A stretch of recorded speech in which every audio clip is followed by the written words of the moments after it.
Hello, everyone. Good morning, good afternoon, and good evening to the participants who are joining us today from Europe. Welcome to joint webinar by Biomass Canada Cluster, the AgroBioHeat Project, and the Biomass and Bioenergy Research Group at the University of British Columbia. I hope everyone is in a good health. And again, thanks for joining us today. My name is Mahmoud Abadian. I'm a research associate at the University of British Columbia in Vancouver, Canada. And I'm working with Biomass and Bioenergy Research Group and also the Forest Product Biotechnology and Bioenergy Research Group working on biomass logistic and supply chain optimization.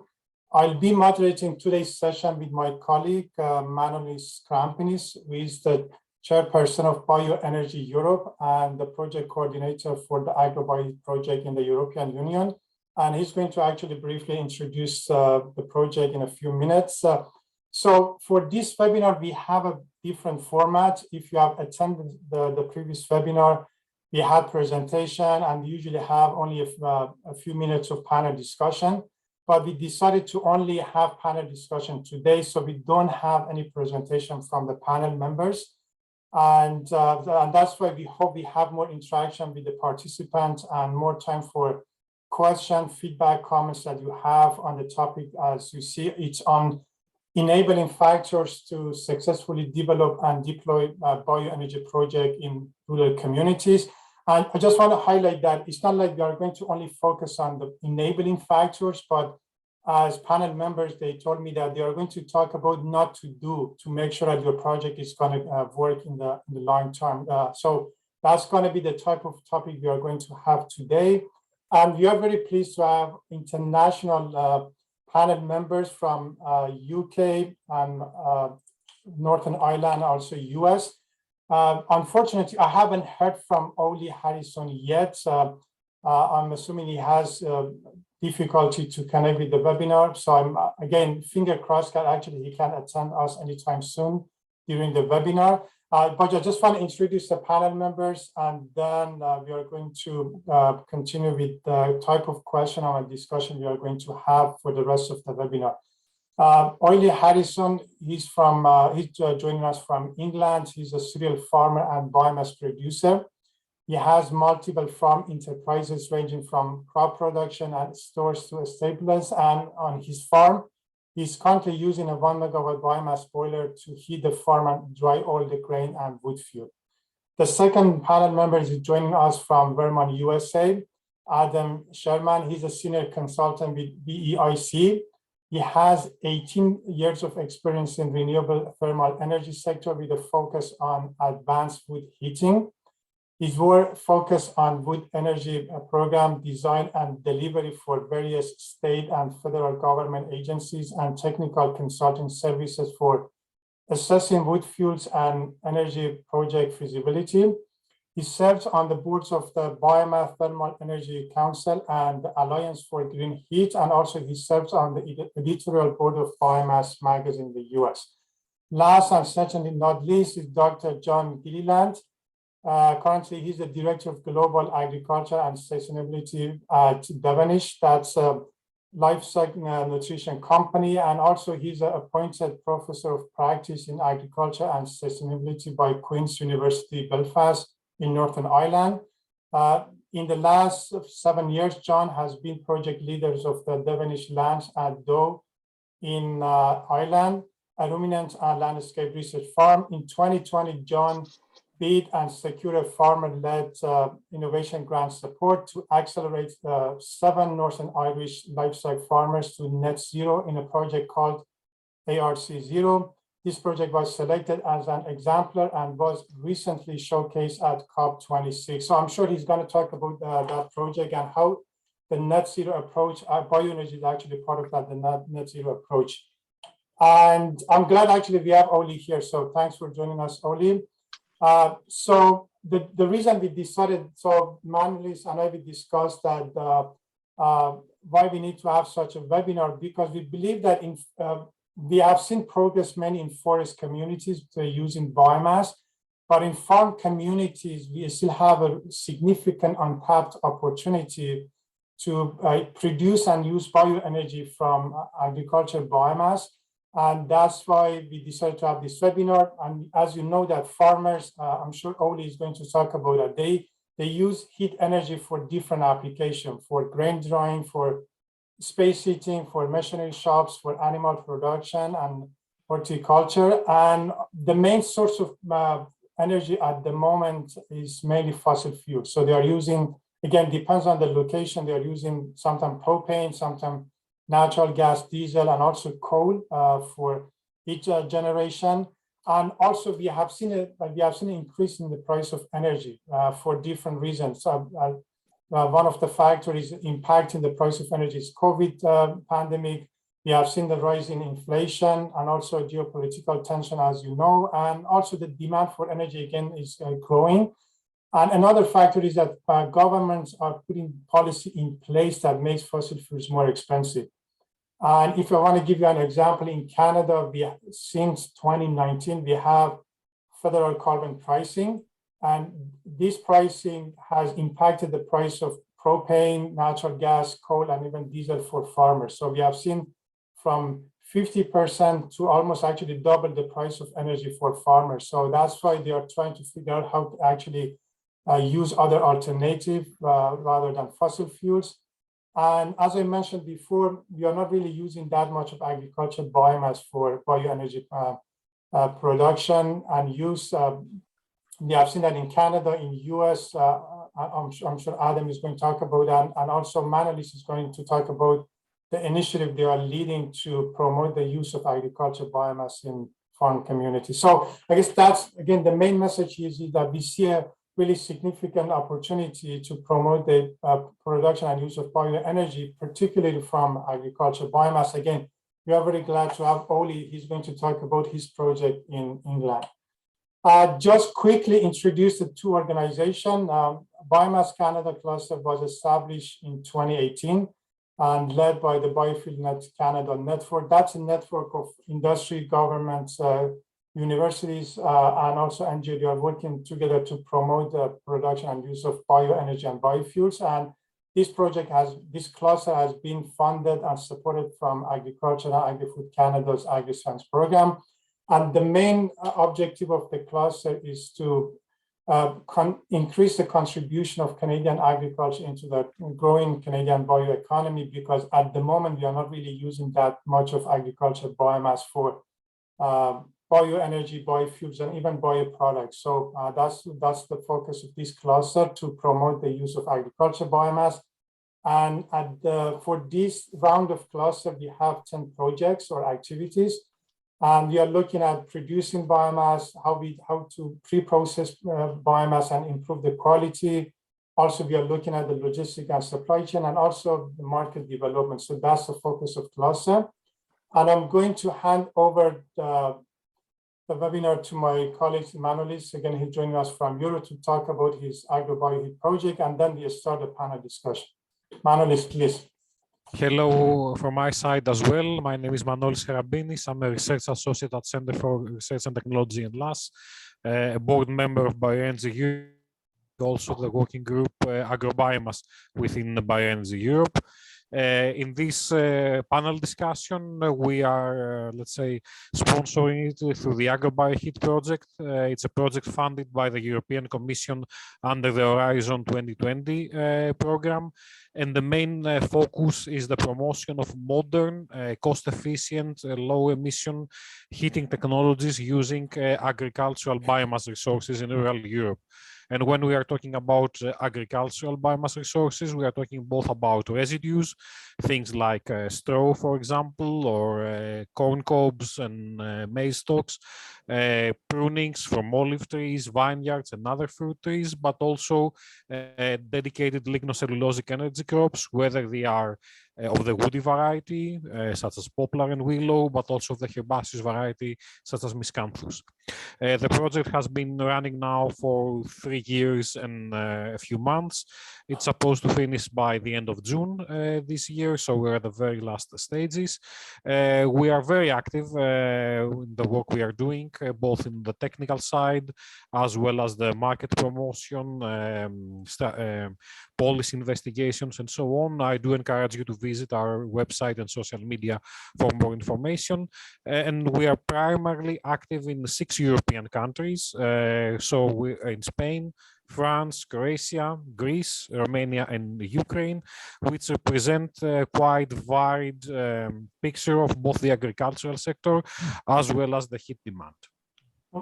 Thank you, Manolis. So this webinar has been recorded, and at the end of the webinar, we post a copy of the recording on both Biomass Canada cluster website and also the AgroBioWeek project. So if you want to share the recording with your colleagues who cannot attend, you can find the recording on these websites. And as you see in the Zoom platform, we have 2 boxes. One of them is Q&A and chat. So please put your question in the Q&A box. So that's going to make the job easier for me and Manolis to manage the question and make sure that we're not missing any question. And with that, so as I mentioned, that no presentation from panel members. And we are going to again talk about what to do and also what not to do, actually, if you want to again make a project happen. Manolis and I, we have listed these 4 main factors, but I'm sure John, Adam, and Oli, they might actually add more to the list. So what are those factors that is going to make, again, a project be successful to start and also maintain the project? Because sometimes we have seen the project get started, but after a few months or years, they cannot continue for different reasons. So before we start and asking, like set the stage for the panel discussion, I'm going to ask John, Adam, and Oli to turn on the video and also unmute themselves. And then I'm going to ask each of them to start with the opening remark to talk about, like briefly about their experience of like different projects that have been involved. And then we go from there and then talk about different factors. So can I start with John, please, just the opening remarks you have for this webinar, please. Well, thank you very much for the opportunity to participate and also my background, first and foremost, is I'm a farmer. I'm a farmer from the border of Northern Ireland. I put my first biomass boiler in 1987. I have been involved in installing over 500 biomass boilers and also in growing feedstock for those boilers, and particularly in my case, short rotation willow. I've had a particular interest on taking it beyond the island of Ireland. I've worked in Alberta with the Canadian Forest Service. I've worked in upstate New York with SUNY, and I've worked in Ukraine, all developing feedstocks to go into renewable heat. I myself led the charge in the British Isles, both in the Republic of Ireland and in Northern Ireland and the United Kingdom. But very sadly, I'm also a victim of what happens when you get it wrong. And in Northern Ireland, we got it wrong. We created a really bad renewable heat policy. And it ended up with people like me, who were the pioneers, having all our contracts terminated and being left to dry. And so I now work for Devonish, a livestock nutrition company. But at the core is how we look at delivering net zero, which bioenergy still has a massive role to play. The lesson that we learned through all of that is it's or reliable feedstocks. If you do not have policy or regulation to go with you, it doesn't work. Our key vision at the moment is actually about how we get feedstock supply chains that deliver not just energy, but biodiversity, improving water quality, helping with food production, where the feedstock actually delivers multiple public goods and you embed yourself within the community that you live. And that has been fundamental to the approach that I have taken, both in my own personal farm business and what I do at a national level as advisor to government. Thank you, John. Adam? Hi, thanks, Mahmoud. It's a pleasure to be a part of this panel. My context and where I'm coming to this panel in my experience has been working all over North America, but a large majority of my work has been in the Northeastern United States, where more or less, forests cover, 60 to 80% of the land cover. So a lot of the projects that I've worked on in the last 18 years have been woody biomass focused. Some work with ag residues and dedicated energy crops, but primarily with wood chips and wood pellets and cordwood as a fuel source, working with community scale projects ranging from large residential of about 200 kW per hour systems, all the way up to about 6 megawatt thermal energy projects for like larger colleges and universities, hospitals. And so that's kind of the context that I come from and the experience that I bring to the discussion today. I think I'll leave it there and we can dive into more in-depth conversation. Turn it back over to you, Mohammed. Okay, thank you, Adam. Oli, thanks again. I know you have some difficulty with the internet, so can you please just have a quick introduction of your farm operation and also the bioenergy, like the boiler you are using in your farm, just maybe for 2 or 3 minutes. Yeah, thank you. Yeah, can everyone hear me okay? Yes, great, thanks. Yeah, good. I can't stay long. I'll have to dive off and come back. This whole situation that's happening in the Ukraine at the moment, I've got involved with sorting out some help for the refugees, and I've got to do a radio interview before 4:30. So I'll have to kind of go and come back. I've had the day from hell. So we put a biomass boiler years ago because we used a lot of, at the time, oil for drying grain. And we used to heat the workshop with either gas or diesel. And then the whole sort of like the buildings on the farmyard. So we rent out office space in converted buildings. That was all powered by oil. At the time we put the biomass boiler in, we were recycling tree horizons, so arboricultural waste from tree surgeons in the local area. And we used to sort of stockpile. We used to compost it originally, but then of late we were stockpiling it, hiring a huge chipper, chipping it, and then selling it to power stations. When we realised that the whole biomass thing was about, and there was an RHI payment on it, which was the Renewable Heat Initiative, so a subsidy in the UK, we then decided that we would buy our own chipper. We put our own boiler in. We'd use that then to dry chip to use ourselves. Also, we could dry all the grain with it. And then also the surplus fuel that we produce, rather than sell it to power stations for cheap money, we would dry it and sell it for a better value to other people with biomass boilers that had put them in the area. Without the whole sort of RHI subsidy, because of the cost of electric at the moment, I can't see that when the RHI subsidy ends, whether the biomass would actually be viable to keep running. It's quite power hungry, and electric in the UK, I don't know whether it's all over the world, has gone up sort of massively in the last 6 months. We do have quite a large solar install, and on good days when the sun's shining, we are actually running off solar as well as the biomass boiler, and we aren't buying electric. But the process we use for drying the grain and the wood chip is power hungry by using the biomass boiler because of the on-floor drying that we use. So that's sort of brief introduction to me. We're mainly an arable farm at the moment, but we're heating 8 office floors. A grain dryer that used to run off kerosene has been converted to run off hot water, and 2 farmhouses with our 1 kilowatt boiler. Okay. Megawatt in it, 995. Yeah, megawatt. Yeah. Thank you very much, Oli, for the introduction. I just want to mention that for the participant, Oli actually has a YouTube channel, and he's been very active on that channel, and he's providing a lot of good lesson learning.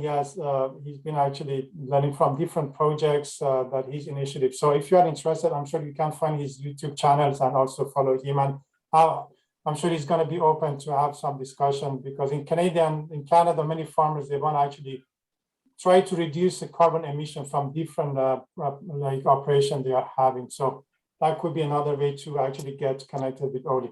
So just keep the discussion.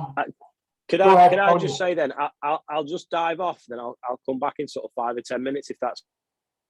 What sort of time scale are you thinking this webinar will last for? So we're gonna have like it's gonna be for 1 hour. So Right. yeah, it's fine. If you actually if you have something to do and you can join like in 5-10 minutes, that should be fine. Also. Yeah, great. Thank Thanks. you. So again, these are just some comments to set the stage. We don't want to really lead the discussion. Again, Adam and John has lots of expertise and experience in this area. But we thought one of the factors is just a project organization. So who are the stakeholders, how they should communicate with each other, and also what is the stake for each of these stakeholders in the project. And also the selection of the equipment sometimes is a question for the stakeholders in terms of what is the price, do we have it locally available, the performance, and so on. And also the backup plan. Sometimes, as you know, that you need to, you may not have enough biomass, or your biomass quality is not good enough. So sometimes you need to have a backup plan. So these are some of the factors we listed. But I'm going to ask John and Adam, based on your experience, and of course, depends on the size of the project. You might have maybe 1 or 2 or 3 players, but sometimes it's a big project. You might actually even have government involved in those projects. So what are those, if you want to start a project from scratch, okay, how you should start like putting the project together in terms of who are the stakeholders, how we should communicate, what is the role of each of them, and what are the risks involved with actually in the development of the project. So John, do you want to start on this topic? Okay, certainly. I've had the privilege of setting up numerous biomass projects, and I approached it from 2 ends. First of all, as a practicing farmer, and Ollie flirted with it, I built my first grain dryer using waste heat from straw and timber in 1989. First experience was to put my own house in order about how do I actually dry my own grain and wood chip using renewable heat. On the other side, I then looked at what was going on in the community. So we set up projects both in local schools, but also local swimming pools. Swimming pools were always great because they needed the heat all the time. Schools did not need heat all the time, so a lot more difficult as such. So I found, first of all, it really helped to have my own biomass boiler in so I could bring the community to see it working. Because the first bit is actually convincing your community that the technology works. The second thing is that we tied up with a really good technology provider. In our case, we had a relationship with an Austrian biomass boiler company called KWB, and they make really good quality boilers. And we were achieving over 90% thermal efficiency through the boiler that we were using. So we were absolutely light natural gas. The third area we focused very heavily was around quality control of the biomass feedstock. Every bit of biomass left us was dried and graded. We prided ourselves, we were in the wood chip business as such, we grew our own willows, and we dried everything to 20% and we put it up through a grader. So we took the fines out, we took the oversized stuff out, so that when it went to an automated wood chip boiler, it worked. It didn't let you down. And that was really, really helped. What we then did is when we went and set up community projects, our backup, I mean, we were convinced that our technology worked and it did.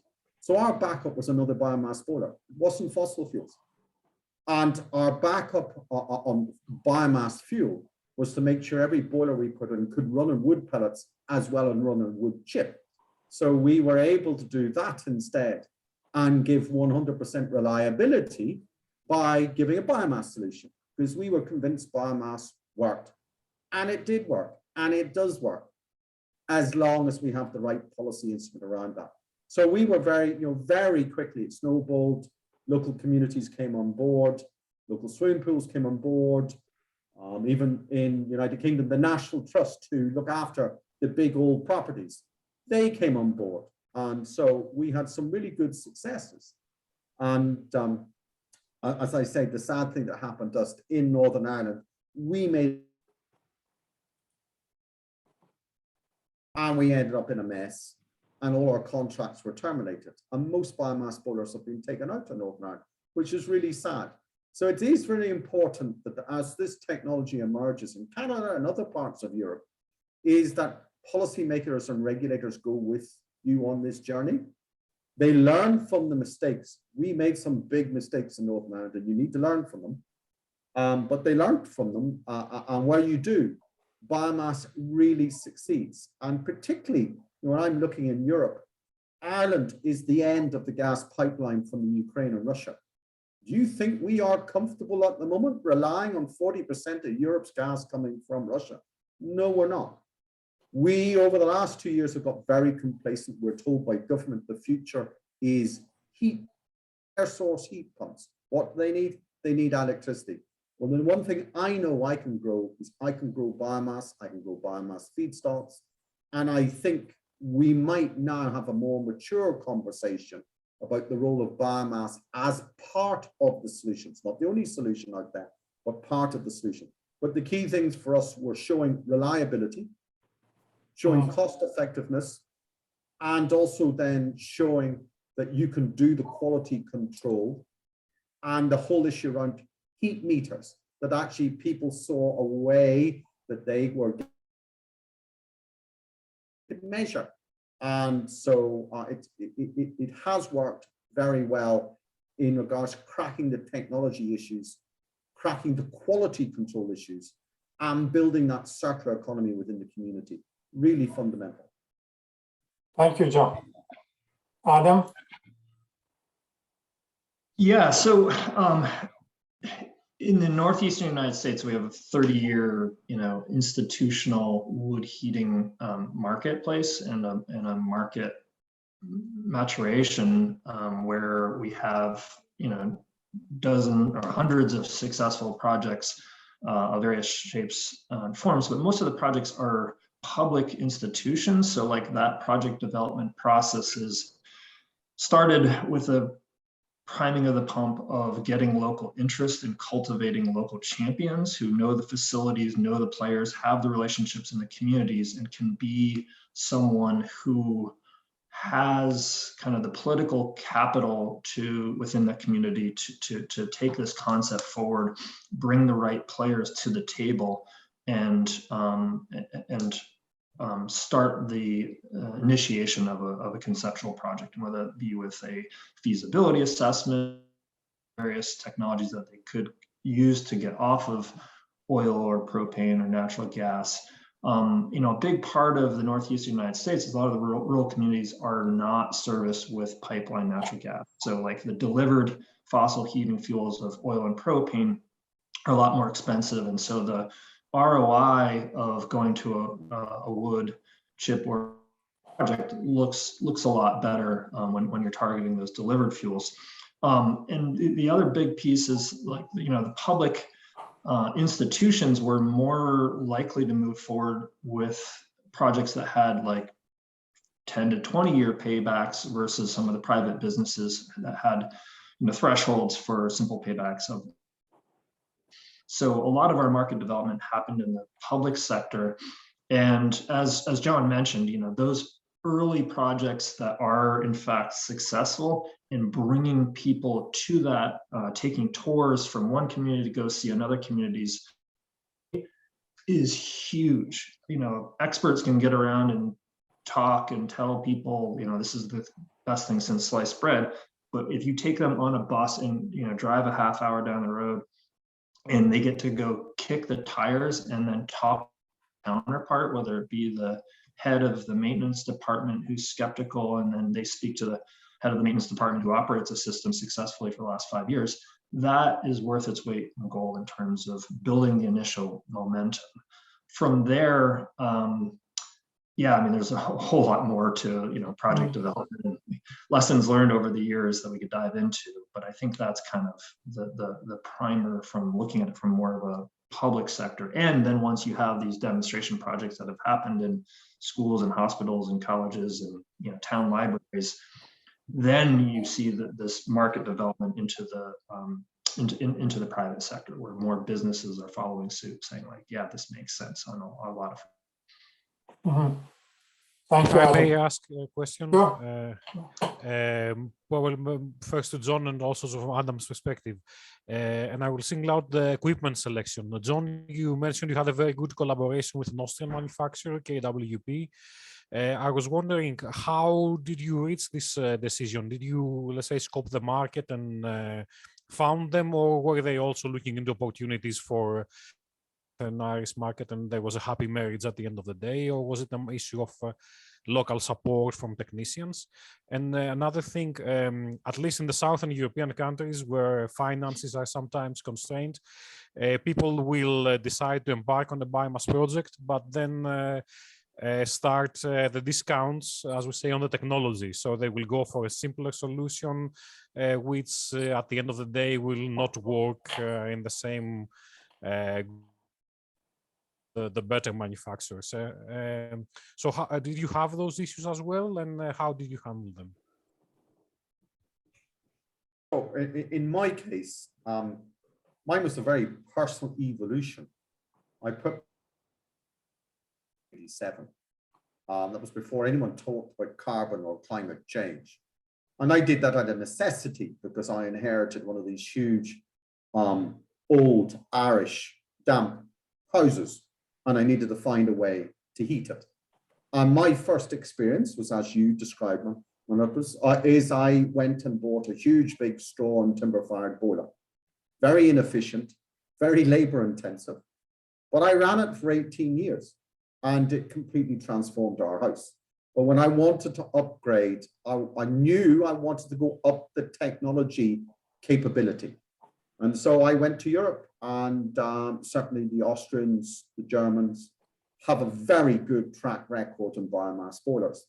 And I walked the shows across Europe, and that's where I met KWB. They were particularly interested with us because we were the first farmers in Europe that were growing willow coppice commercially. So they were very interested to see, would their boilers work? The problem with willow, it's a very low bulk density. And so you actually have to gear up to get enough fuel into the combustion chamber. Would the combustion chamber cope? Would there be too much light fly ash? Would it block up the heat exchangers? And so we formed a research partnership, and we sent some of our willow to Austria. They then saw what they needed to do, the boilers. They sent their first boiler to me that was going to work on willow. And that's how we built the relationship. And as we then started to develop the willow crop across Europe and even in North America, we took KWB with us at that stage. And so we actually found it was key, go out there and research who are good boiler manufacturers. There's a collection of them out there. I'm only naming one of them, but they were very good to us and we were good to them. And so we felt it was fundamental. Certainly for us, the technology did not let us down. It was not, for us, as we went up the technology, and even as clean air legislation and particulate legislation got higher, they improved their game. And so the latest biomass boilers can achieve the clean air legislation in Germany, for example. They can achieve that now. And that was really helpful that we had a technology provider who was prepared to go on the journey with us. And as we got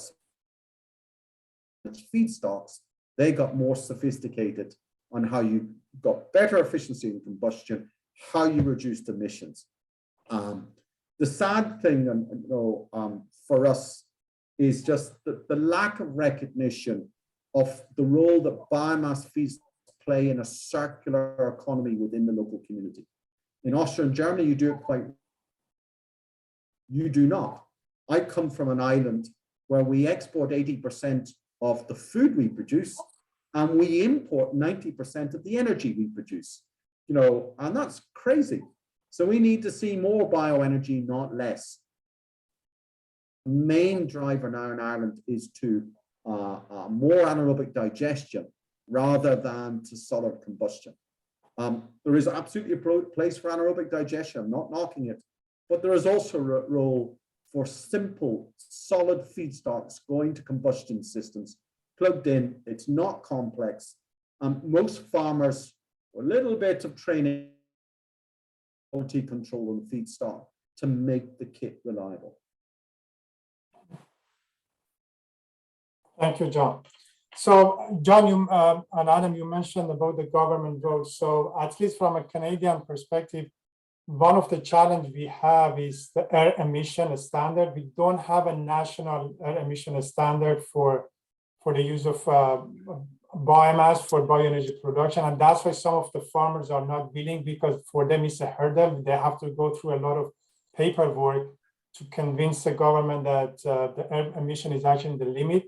So especially Adam, what's the situation in the US? Do you have a national air emission standard specifically for type of like woody biomass, agricultural biomass for bioenergy production? Yes, so there's national standards for residential heating through the EPA, and then there's also EPA standards for larger boilers above, I believe, 10 million BTU and up. So there's federal standards for a part of the market, but the in between the large residential to medium commercial scale is oftentimes regulated through state air quality regulations. Some states have had smoother pathways to ratcheting down the PM emissions and working kind of proactively with the industry and striving for best in class. Some states have done a really good job of that. Vermont and some of the states in the Northeast have been both setting standards, encourage best in class technology and approaches and combustion systems, and when to use like electrostatic precipitators on larger projects. And some states have kind of struggled with that, and there's been a lot of regulatory ambiguity in the market as kind of something. There hasn't been a clear pathway to market development, so it is definitely a key piece of the puzzle. Okay. Can I just say about biomass? I mean, I believe if you are either a farmer or you're wanting to be involved in a bioenergy project, it's in your interest to make sure the energy you produce is clean.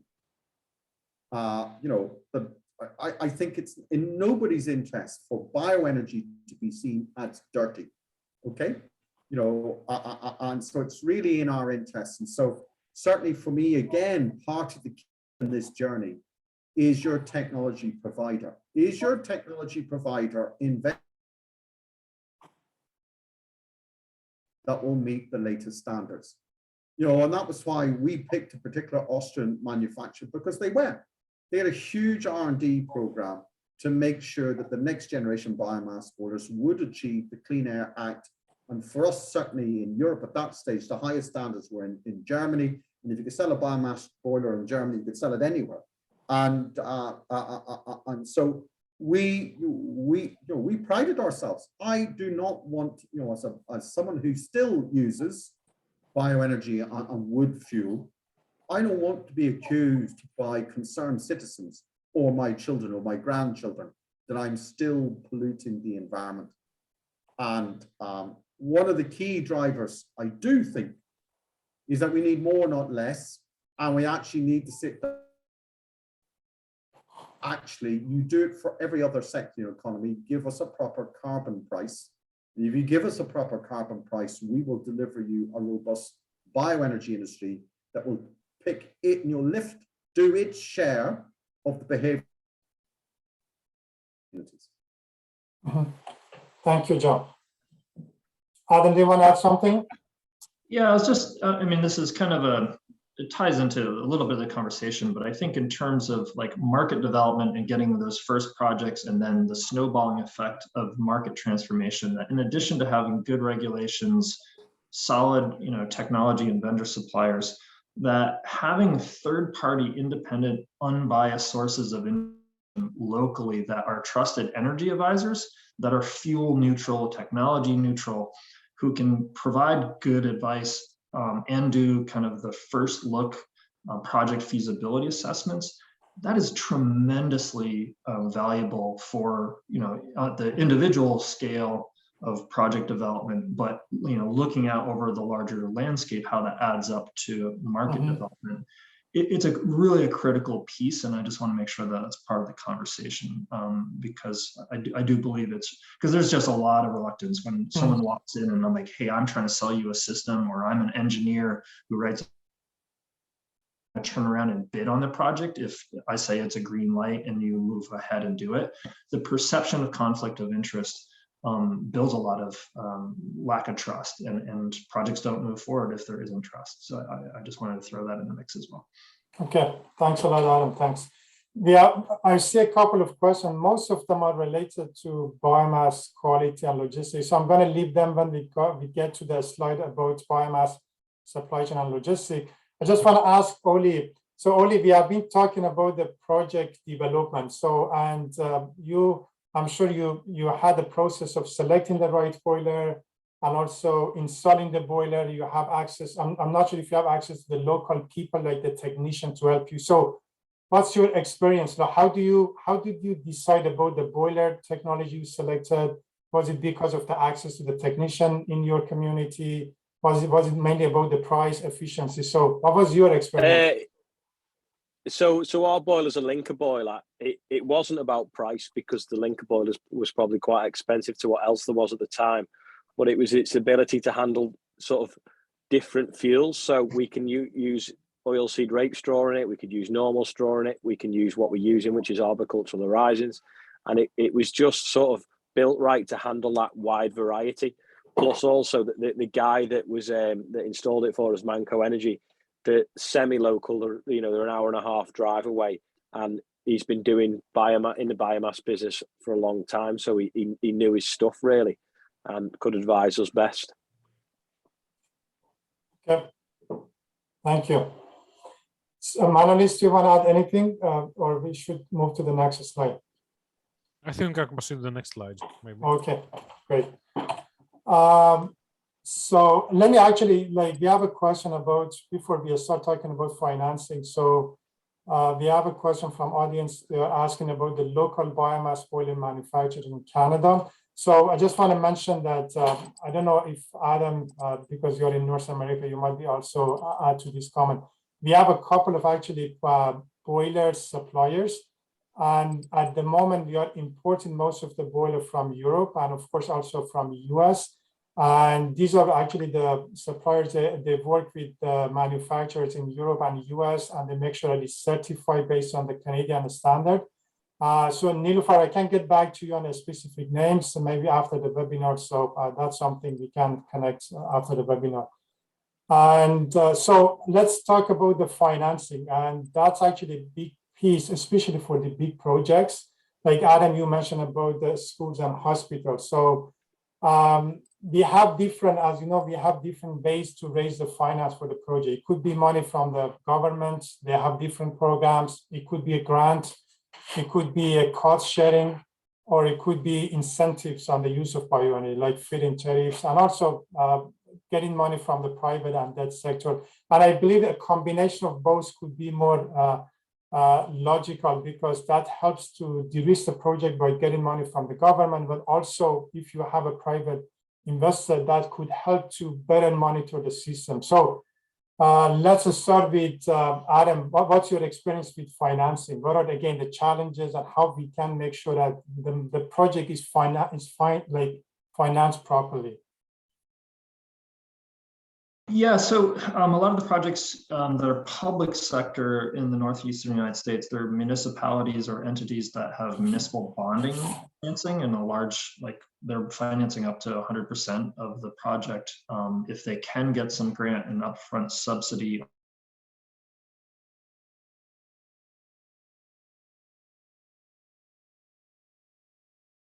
A subsidy on the per unit of heat generated. There's one state, New Hampshire, that has a renewable portfolio standard that does do that, but most places don't. So the whole economic is financed based on the projected energy savings compared to oil. Is what secures the the performance bond financing. So whether that's done through a municipal financing mechanism or through a commercial loan from the bank, That's typically how that's done in the northeastern United States for public sector and a lot of the private sector ones. I think one model that is really interesting, but we haven't seen a whole lot in this region, has been like the cooperative model, where you have a heat utility network created, and the heat offtake folks are cooperative members, and they go in and create that structure so that they're the shareholders, the people who receive the heat, and that model is very prevalent throughout parts of Europe, and we've always wanted to deploy that in the northeastern United States to kind of replicate that model, and the financing component of it, of putting up that capital share. But most of our projects are kind of the public institutions.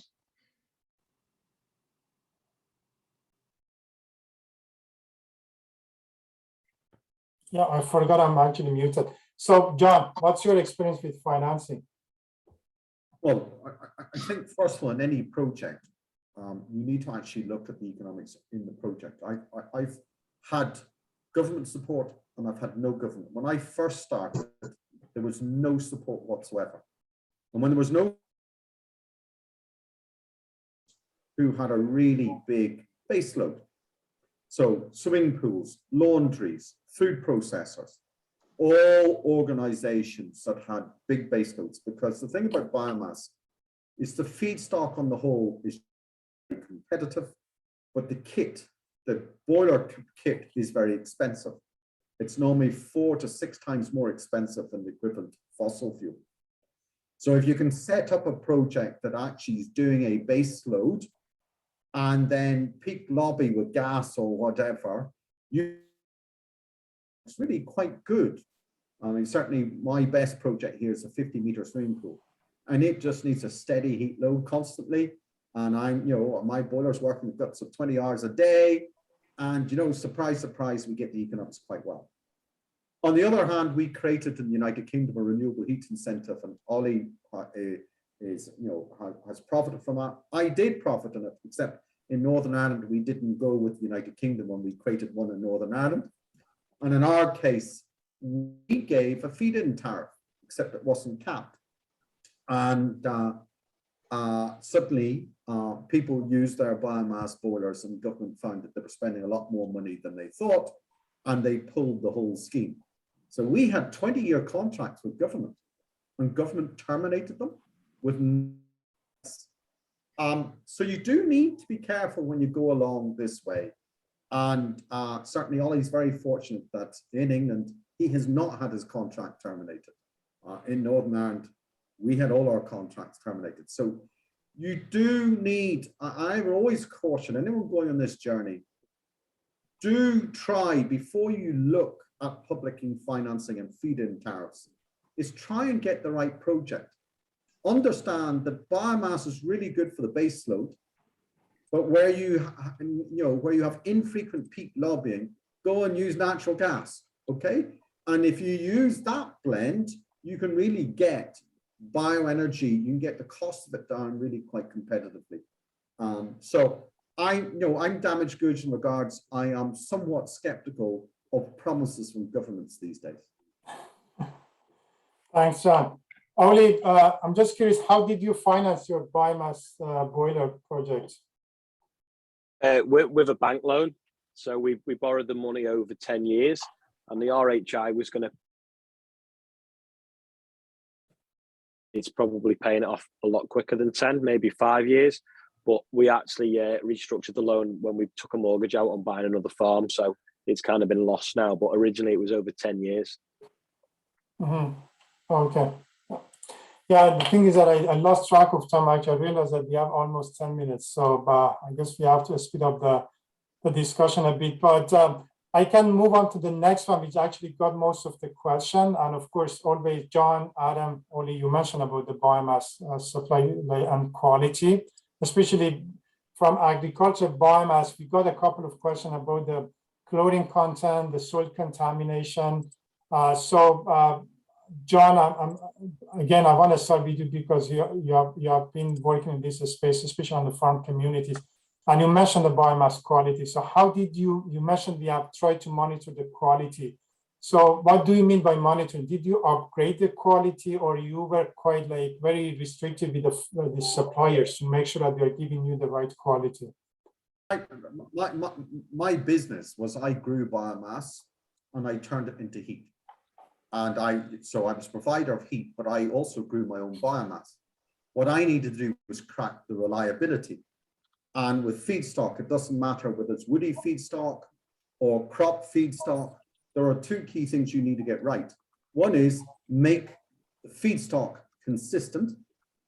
And the second thing is keep it at a uniform, dry moisture. Wet biomass doesn't burn. It's quite simple. And it also is a health hazard. So we were the first one.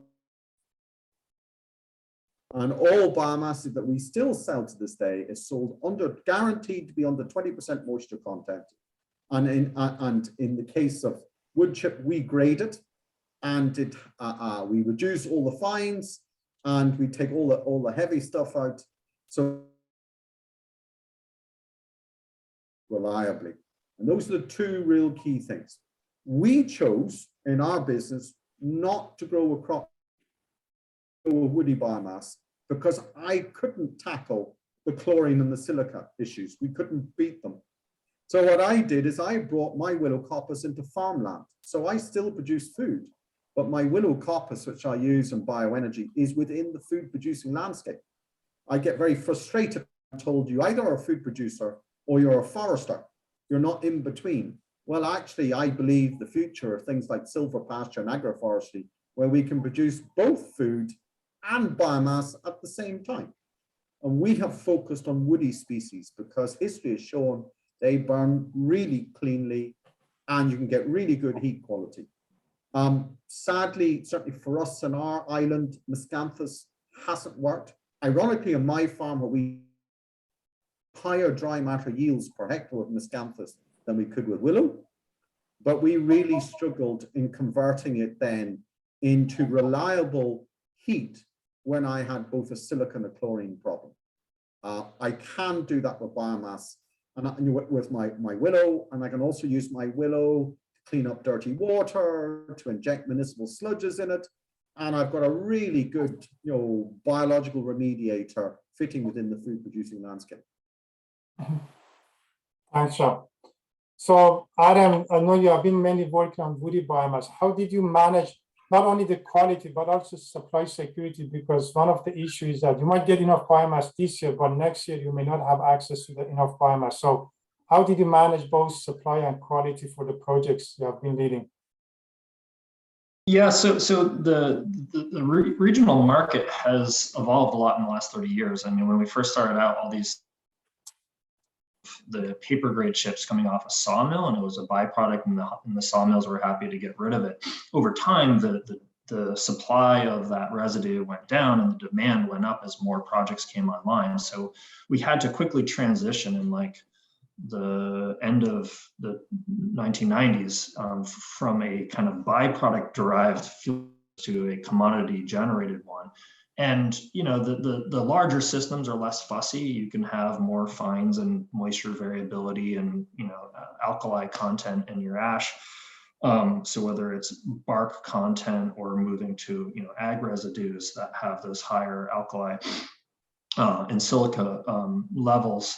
But as you go to smaller systems that are more engineered and need to meet more stringent air quality regulations, yeah, I mean, the fuel quality matters, and going more to like a white wood and having a very even, consistent shape and size in terms of the uniformity of flow really matters. So our market has evolved where most folks were producing as the waste and didn't want to invest in like extra screening equipment and serve a fussy market that only took a couple 100 tons a year. But as that market projects have come online that have stringent specifications, the interest of the suppliers and investing in tooling up to meet the need of the seasonal heating market has grown. But there was a point in time where there was, there's a critical mass of market demand that is necessary to entice the suppliers to say, yeah, like we'll both service you and be a reliable supplier, but also who seems fussy compared to like a big power plant that will take, you know, anything that they can scrape off the ground and call it wood chips. Thanks, Adam. Oli, how do you manage the biomass quality for your boiler? I've pressed the wrong button and I can't. Can everyone hear me? Yep. Yeah, you can hear me. We use low quality biomass and we just accept that we have quite a lot of maintenance on our ash augers. We fitted magnets to the infeeds because we get a little bit of metal residue, even though it goes over a chipper with an overband magnet. But we basically burn all the fines out of everything. So it is a problem.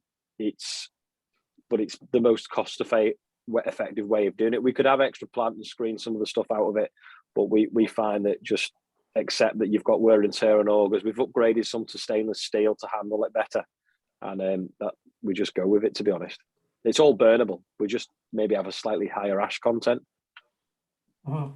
But you don't have significant maintenance issue, right? When you use that low quality biomass. No, so the boiler is supposed to take, I think you get build up of chlorine, some leafy materials, but it's fine. It never cools down. We run it hot all the time. I think that's when you get the problems, when it's cooling up and down. We service it, a big service, twice a year instead of every year. That's obviously one of the other things we do get. We do get the tubes inside blocking up slightly faster than they would normally, and we did have a problem. We have it has blasters that clean the tubes, and because we were blasting that often, there was quite a lot of dust within our fuel. It was wearing the metal, so we've got what we call a blast plate inside now that it just wears, and then we throw it in the bin and put a new one in. So yeah, we've just adapted the boiler to handle the dirty fuel, shall we say? Mm-hmm. Okay. I think a lot depends on who is your heat customer and where your project is. I mean, what Holly is saying is fine when you're sitting on a farm, but if you're doing a school, the one thing you can't do is, so for us, we decided, we could get 9p per kilowatt hour in a school compared to 2.5p per kilowatt hour on the farm. So, it really depends what you want out of the project, what you put into it. For us, we wanted to directly displace oil because where we are, we're off the gas network. The main way of heating is oil. And at 9p per kilowatt hour, we could displace that, but we had to have a sophisticated system that looked well on a school, did not cause any environmental hassle on that school. And so for us, we went the opposite way. We absolutely quality controlled it. We put really good kits in. We made it reliable, and we got 9p per kilowatt hour compared to 2.5p per kilowatt hour where we used it so it really depends on your project, the level of sophistication you need to put in to deliver that project. And it's really important when you set out on this journey is that you understand that. And I started life where Ollie is I had a huge big farm 2000 straw fired and timber fired boiler, and I fired everything into it. And that was fine sitting on a farm. When I went to do my neighboring primary school, that wasn't fine. And you needed a sophistication that meted it. But then I was getting 3 times the return from the marketplace. So I could afford to invest in really good quality technology. But to do that, I needed also to make sure, and then one of the things you have to remember about biomass is wet biomass, and it's particularly an issue, it's maybe less a problem in Canada in your cold winters, but in our mild climate, wet biomass, you can have fungi growth, you can have aspergillus and things like that coming, real human health hazard. So for us, we converted, so I was a big grain grower with big concrete ventilated floors, and we learned how to dry wood chip on big floors. So all our wood chip comes in now, goes straight to the dryer. So it comes in at 55% moisture, and it comes out at 20% moisture. Then it's stable, there's no fungal growth, it's easy to work with, it flows nicely. So it really depends, you just need to weigh that up. what is your customer requiring from you, and what is the rate of return, and you can go the low cost, low technology route, but get little return from the marketplace, or go so Rolls-Royce get a high return from the marketplace, but you need a sophistication in the supply chain to do that. Thanks a lot, John. I should apologize to the participant because they are asking questions, but I'm not sure we can address all of them. We already actually reached the 1 hour webinar, and I'd like to actually ask the panelists for the closing comments. So if we cannot address the question, we make sure that I'm going to push the panelists to send me maybe a written answer to this question, and we post them on the website. So I really apologize for that. And unfortunately, we have learned that for 1 hour, even more than webinars, people lose the focus on the webinar. So we decided to actually limit it to 1 hour. But if I see interest, we make sure that we have a follow-up webinars.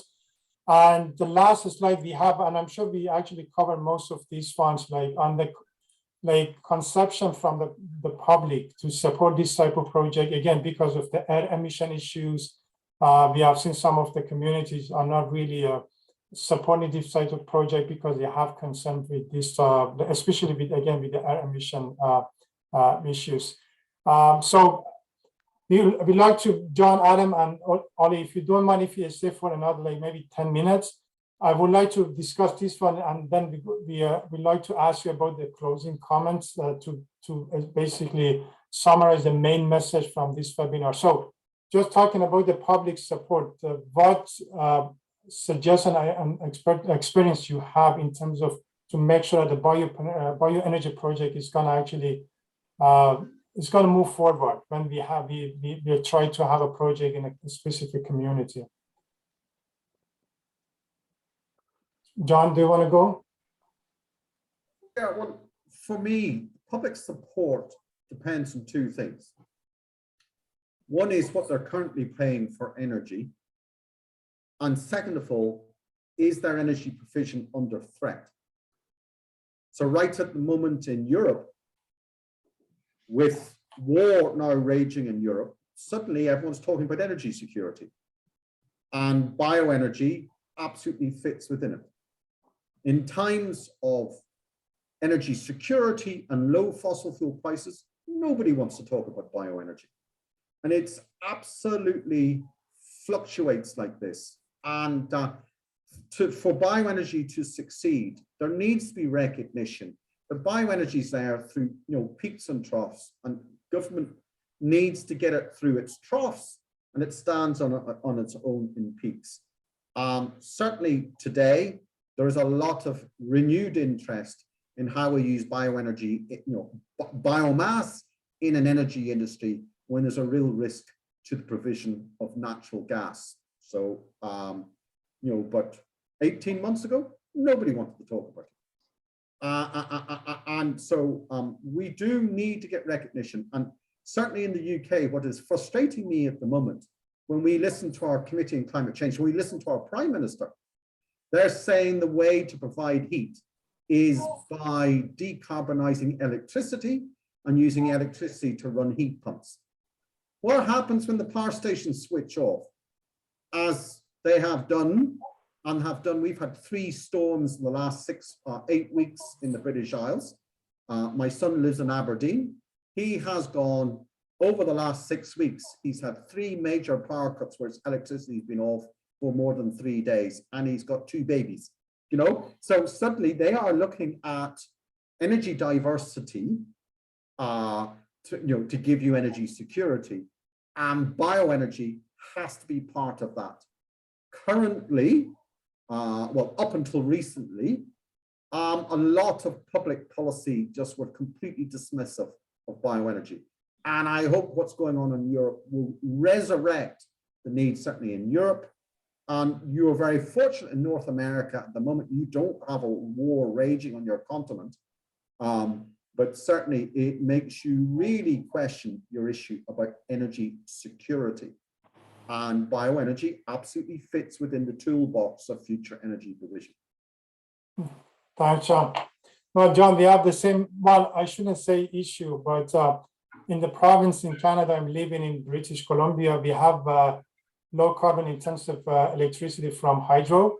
And the government is putting a lot of pressure to decarbonize everything with electricity. So basically, we are not diversifying. We are just putting all of the resources on green electricity. But as you mentioned, that there is a risk for that electricity. If we lose it, we're going to lose. That's going to impact the entire sector, not only one sector. So great point. Can I just say the other thing that people forget about bioenergy is that you can sequester greenhouse gases by growing a bioenergy feedstock industry. And, you know, if we are serious about hitting our targets to 2050, it is not just about reducing emissions.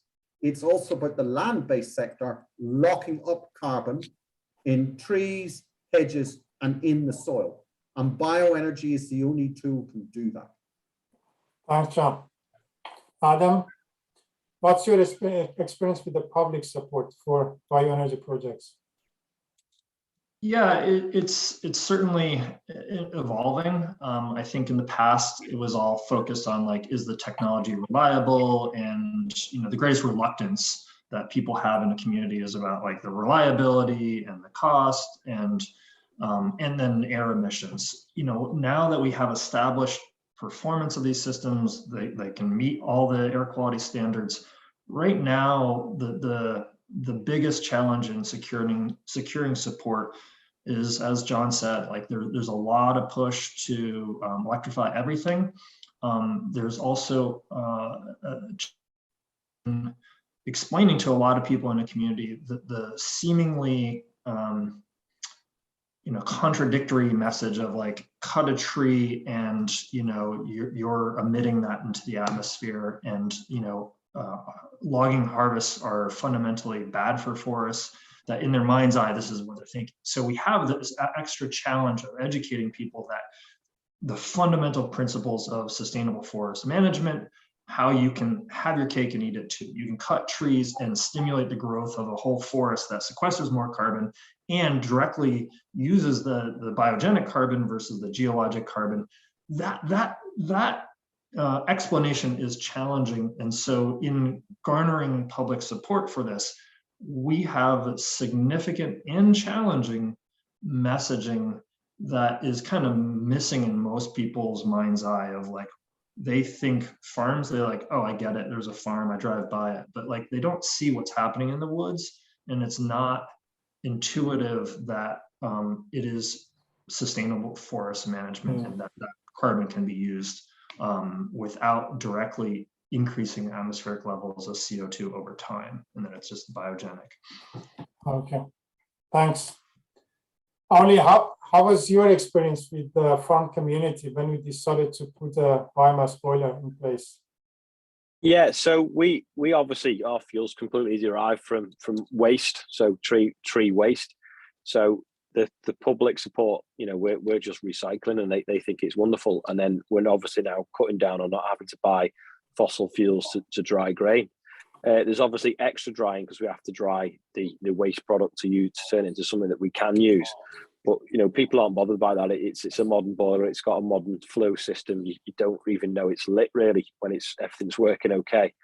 And sort of the locals are other farmers that we dry grain for, and we can dry it cheaper than they can dry it themselves because we've got a cheap fuel source, and they're obviously buying natural gas, which has gone, even just since last harvest, has trebled in price. So our sort of locals are quite happy with what we're doing, I would say. Thanks. So the last, Manolis, I really apologize. I hugged the whole discussion and moderation, so I apologize for that. I just hate that we have to rush because of the lack of time. The closing remarks. So this is my question for John, Adam, and Ollie.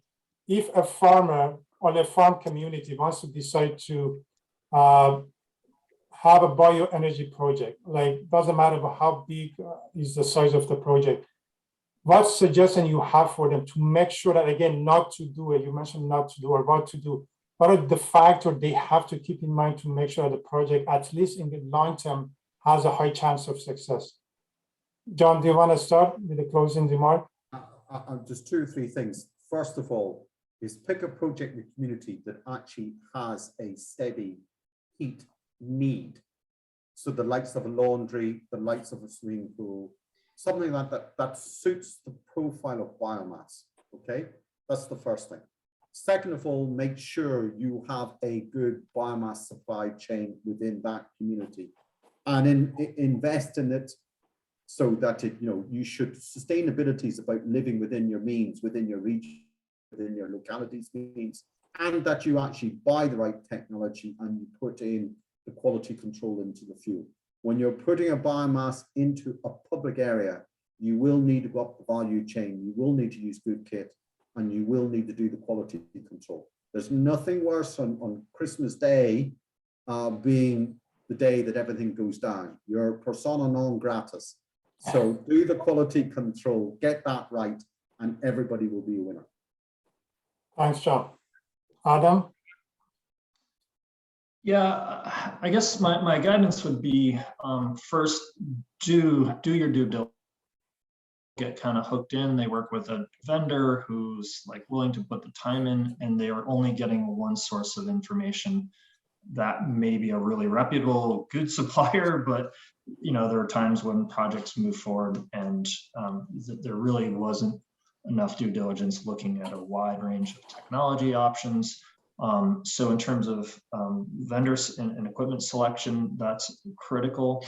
Go tour around, as John said, he went and walked all the shows in Europe and did that due diligence, found the right folks, but also like working with GCs, architects, and mechanical engineers that have done other projects. Like just because you've worked with a good mechanical engineer or architect or GC that are perfectly good at what they do, if they haven't done a bioenergy project, like you don't want them their learning curve on your first project. Like just don't do it. And lastly, like making sure that any design and construction of a project, that oftentimes like the GC or the architect is dictating to the mechanical engineer, who then selects the mechanic or the boiler vendor. Like the boiler vendor, they know how their system should be integrated into the hydronics of a larger heating plant. They should have a voice in the table and influence design. And oftentimes, of the GCs and architects in North America, they dictate that, and then the boiler vendor just really has no say.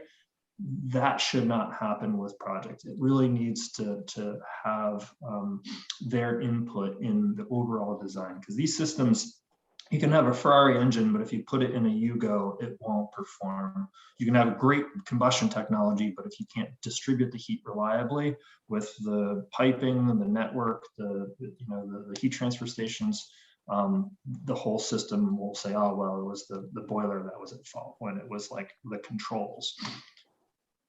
Doing your due diligence is key. Thanks a lot, Adam. Ali?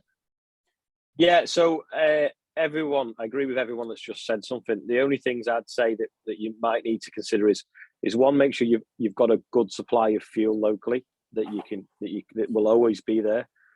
Adequate storage for the fuel, because it can take up quite a bit of room. Then, as for the boiler, spare parts of whirring parts that will let you down when you on a Saturday or a Friday night. And then the other thing is making sure you've got an outlet for your ash. Being on a farm, there's always a track that's got a hole in it, to be fair. So, but yeah, any other environment, you need somewhere to get rid of the ash. Okay, thanks a lot. I really wish we had more time to continue this discussion. And again, I should apologize, we did not get a chance to go through the questions. We should have maybe picked 1.5 hours, but I hope this creates a momentum to have more discussion, especially as I mentioned, Manalis can talk about the situation in Europe, but in Canada, we have a significant opportunity in farm community to promote the production and use of bioenergy, but for different reasons. Some of them you mentioned here, we haven't seen that any significant progress on the use of bioenergy. Manolis, do you have any closing remark before we wrap up the session? Yeah, I was very happy to hear all the panelists, especially I would say John, because he mentioned the word swimming pool on several occasions. And in fact, we are working now on a swimming pool project with biomass. So indeed, we saw that the base load heat demand is a very important factor and probably the one that will help us make it a reality. As for the European reality, I think that the difference to the other side of the Atlantic is that in Europe we are too much policy driven and not so much market driven sometimes. And it is, I think, the common agricultural policy for the most part that sets the pace for bioenergy projects at the rural communities. And a big complaint of mine is that the CAP doesn't take bioenergy so seriously or acknowledge what it could deliver to the rural communities. There are measures in place, there are opportunities in place, but you have to dig into them quite deeper. And there is nothing like, an explicit support, do a local bioenergy project and you can get some funds or support over there. I think that's still missing in Europe. Hopefully, and maybe we can still influence the discussion and try to make it happen. Otherwise, the projects that will proceed are the ones that are having a clear market benefit, like the big baseload consumers, and the ones that are supported by people who know the business and recognize the opportunity. That's also something that is often missing, I think, in rural Europe. That's all from my side. Thank you very much, Manolis. No, we have been enjoying working with Manolis and AgroBioHeat project in Canada. So I really appreciate that, Manolis. And thank you a lot, John, Adam, Oli. Great discussion. And I hope participants feel the same. And apologize that we have to go over like 15 minutes. I'm sure you have a busy schedule. So I really appreciate that. And I hope that we can continue this dialogue and see more bioenergy project, different scale, a small to large scale in farm community. Again, thanks to everyone. And I hope everyone has a good the rest of the day. Thanks again. Thank you. Bye. Thanks. Thank Bye. you all. Take care.